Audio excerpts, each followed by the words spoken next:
are either have no role to play or have very little influence over how healthcare money is being spent. Bottom line is, if you want to help a country, work with that country. Now, as you guys see, Marco Rubio doing a great job at outlining just that. The NGOs are ripping us off because they're not doing the things that they're supposed to do. Surprise, surprise. So, kind of good news. It's kind of good news. We'll see how long this lasts. All right, let's jump into some callers. Savage Dog, it's been quite some time we've heard from you, so welcome back to the show, my friend. Good morning, Brianna. Yeah, it's been since the 18th. Your New Year, Christmas. You know, it was good. It was quiet this year. I decided to just, take a couple of days off and not do anything. But my parents were in town. That's good news at least. But yeah, no, it was good. How was yours? Oh, it was epic. Awesome. It's blessed. Everything was great. Love it. And now, I was kind of black-filling. But first, before we start, I need to make a correction. That thing you had up there, protest, that wasn't really a protest. That was Netflix was filming a miniseries called Lexi's Balls Finally Dropped.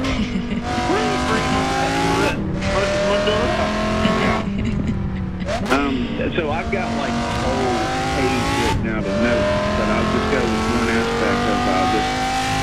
Everything good about this Venezuela raid, and how it affects the United States, aside from oil and a stabilizing factor. Once it all pans out, it's going to take a little bit of time. But anyway, so far as how long? How many days it's been now? What's your count on it?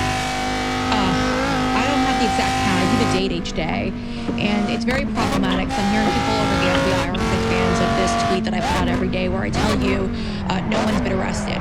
No one's been arrested. I was told, though, by an individual that I should be happy with the 3 charges, the 3 indictments that came about. You might not remember them. Let me just remind you, Tish James was at one point indicted, but those charges didn't stick. I believe there was another James Comey. I don't know if you know who he is, but he was also indicted. Those charges didn't stick. And then I believe there was another one named John Bolton. Now, those charges are still ongoing, I believe. But I was told to be happy with those, even though 2 of them served within a Republican president. And then the other one had nothing really to do with the massive amount of lawfare that we were kind of going through the 2020 election. Biden auto pen. So again, it was another BS thing that they threw us. But they threw us a couple of, not even arrests. I haven't seen a mugshots. I won't even say they were put in handcuffs. They threw us a couple of indictments and told us to be happy with the Savage Dog. All right, yeah. Thank you for giving me my little introducing my prelude. Now, those things happened, I think, because they were small, just to test the waters, to show to themselves that even though they didn't articulate it to us, we cannot get even a trial with these people. Now, we've got a month or so ago, the head of Maduro's intelligence or whatever, spy network, defecting, coming over to Stone. But let's start with this. Okay, so now we've shown that, you can't. I got Tony and Big Fish. I forgot about Bolton. Okay, we can't get anything done. Okay, let's go ahead and do free work and put the cart before and put the horse in front of the cart. First, we took away the USAID fund. Okay, that was awesome. That was a great first step. And now Rubio come on, we're going to just defund the NGOs. Okay, now what's going on right now? Now we're taking away the mechanism of cheating the voting machine by eliminating the country of origin.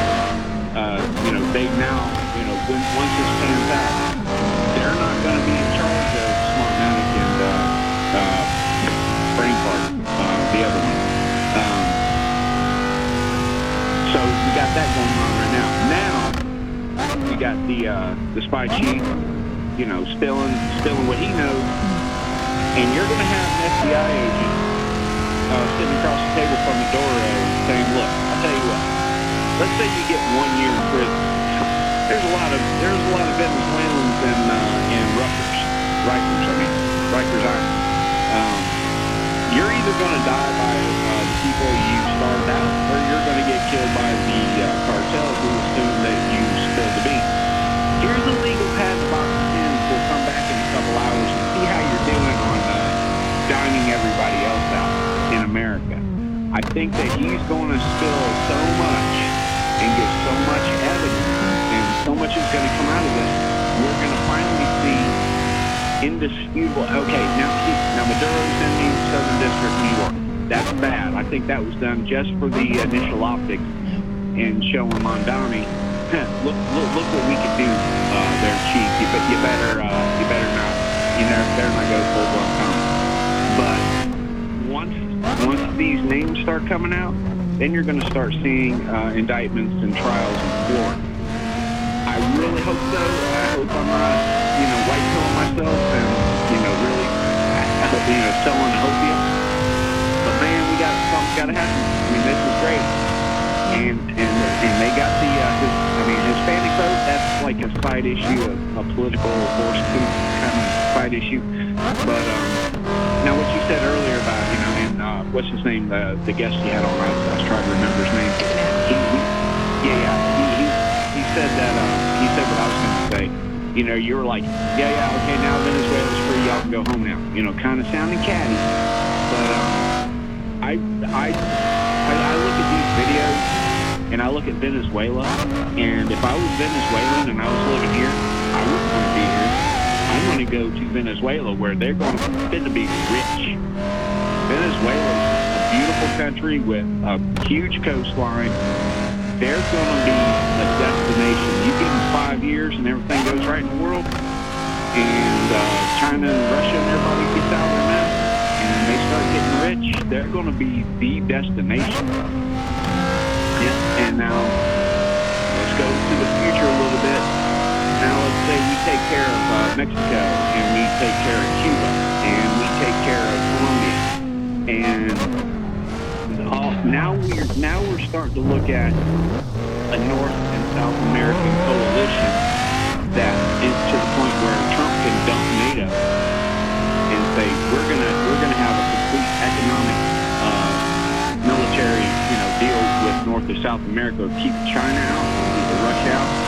They got the minerals, they got this and that, we got this and that. Huge trade deals and military treaties. I mean, the future is huge with this move starting out. Now Trump knows we can do it.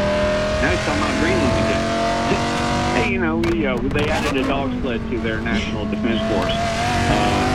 Whatever. I know. And I got a good chuckle out of me. I mean, it was very bold for him to say that with the dog, and I love to hear him joke about that. But yeah, I mean, he's talking about it. UK doesn't want to do it, and obviously Denmark doesn't want him trying to bring it into the United States.